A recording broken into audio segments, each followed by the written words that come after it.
Tyler, you and I followed Plug Power for well over a decade now at this point. It's a company that routinely the investors get really interested in the stock because of the idea of clean energy, and Plug's a leader in hydrogen, and they've been around for a long time. But lots of value has been destroyed for investors as the company has fits and starts tried to find the next thing that's going to be a big catalyst for growth. For a few years now, it's been hydrolyzers to produce green hydrogen as part of their service offering, along with their systems to turn that hydrogen into electricity to power vehicles and other things they're doing. So the latest news sent the stock up probably around 7 or 8%. CFO Paul Middleton, who's a little more than a decade, bought some stock. I think he bought 350,000 shares. And this wasn't a stock grant. This wasn't a performance reward. This was stock that he chose to buy on the open market. Yeah, which is quite a rarity. And so for a company that we probably rightfully have said not kind things about for a long time, like management doing something it hasn't done in 6, 7 years is worth at least digging into. I'm glad you mentioned that. Some data you found from Fintel on fintel.io shows that it has been at least 6 years since the last time an executive made an open market share purchase outside of stock grant awards that are part of like the restricted stock units that are part of management compensation. So that's a notable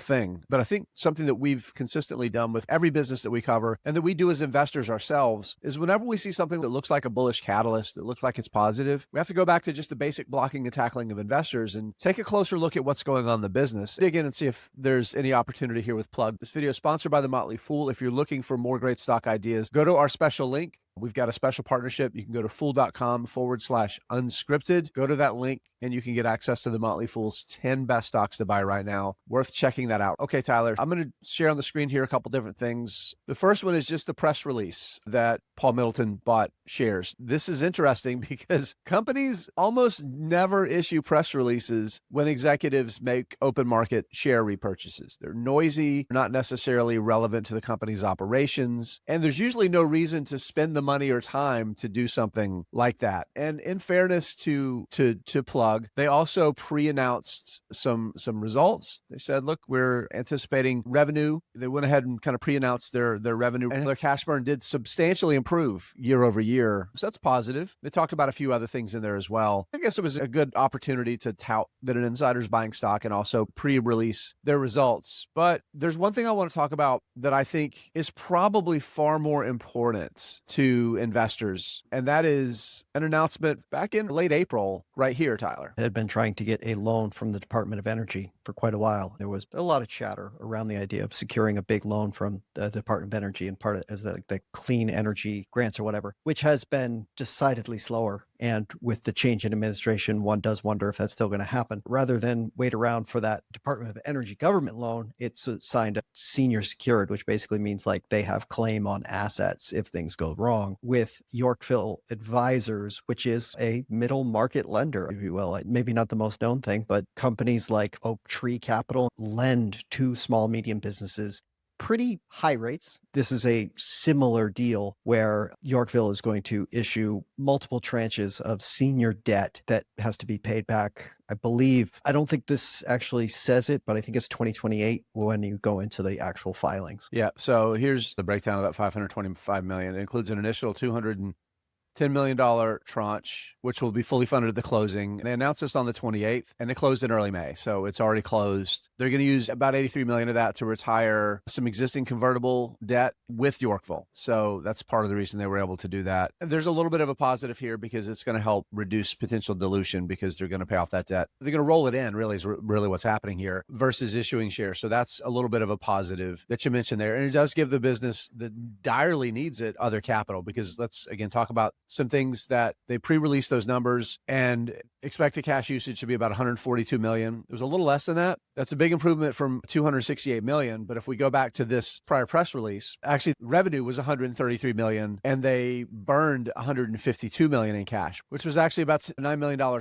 higher than they had expected just a few weeks before. So the point is, if you're bringing in $133 million in revenue and you're burning $150 million in cash flow, right? That's not even counting your cost of goods sold. The point is that you who are absolutely bleeding cash. So this is a business that needs cash. One thing that's not on this that is extremely important is what is it going to cost the business, Tyler? And I wanted to hit this. It's going to cost a lot. We went into the SEC filing because, guys, I will tell you, if you spend all of your time reading company press releases and just articles and watching videos like this, and that's all you do, and you don't actually get it into the company filings, you're missing the most important information. Press releases are marketing documents. Filings, like the 8K that this was filed on, is a filing with the SEC. It is not a marketing document. They have to disclose stuff. Like you see right here, they're paying 15% a year. I won't even talk about this on the occurrence of a default, because if that happens, things are really, really bad. This is a stock that's already less than $1. The stock went up after this announcement because the company had found some liquidity. But there is a serious implication for the cost of that for a business, Tyler, that's never proven its ability to generate a return on any of the investments that it's making for the business. As much as I think hydrogen, I've said this before, hydrogen I think is going to be part of the energy economy in a larger scale. 5 or 10 years from now, I think 10 years from now, it's going to be an order of magnitude bigger than it is today. But I do not think Plug Power investors are going to be able to participate in that growth. The company has never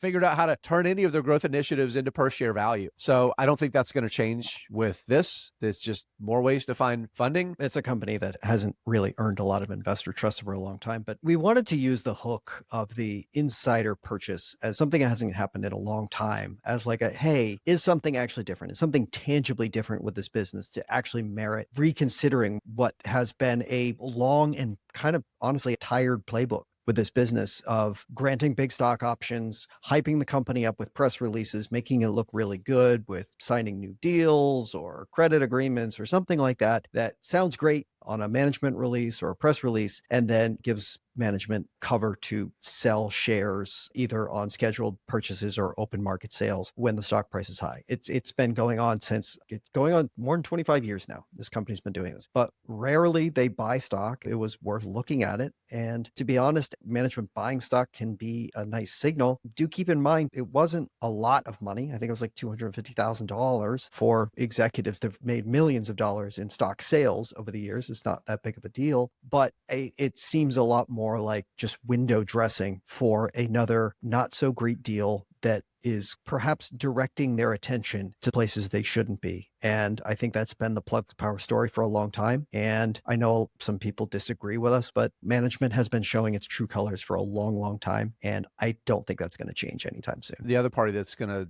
absolutely come out of this just fine is Yorkville Advisors. They structured this debt. The bankers always win. This is important because understanding the mechanics of where we as individual investors stand in the capital stack and that line of recourse when things go poorly, this is secured debt. What does that mean? That means that the company's assets secure the loan. In a default situation, if the business can't or doesn't meet its requirements to pay the debt, to service that debt at that 15% interest rate, which is extremely high, well, they have the legal right to seize assets, right? To attempt to collect assets. And guess what? When the bankers get the assets because the business is defaulted, the shareholders get the scraps that are left over. This is a story that continues to deteriorate. I don't think Paul Middleton necessarily knows anything more than the rest of us beyond his place as the CFO, but he's not trading on insider information here. But again, this is roughly 1 year of target bonus for Paul Middleton, not even his full pay. So it's not a small amount of money, but in the total scale of management compensation, it's a drop in the bucket. I think it's signaling, but I don't think it's necessarily material to saying, hey, it's time to buy this business. It's loaded with risk. The debt they just took on is like the payday lender world of corporate finance. So I think we can just kind of leave it there. I don't think there's anything to buy here.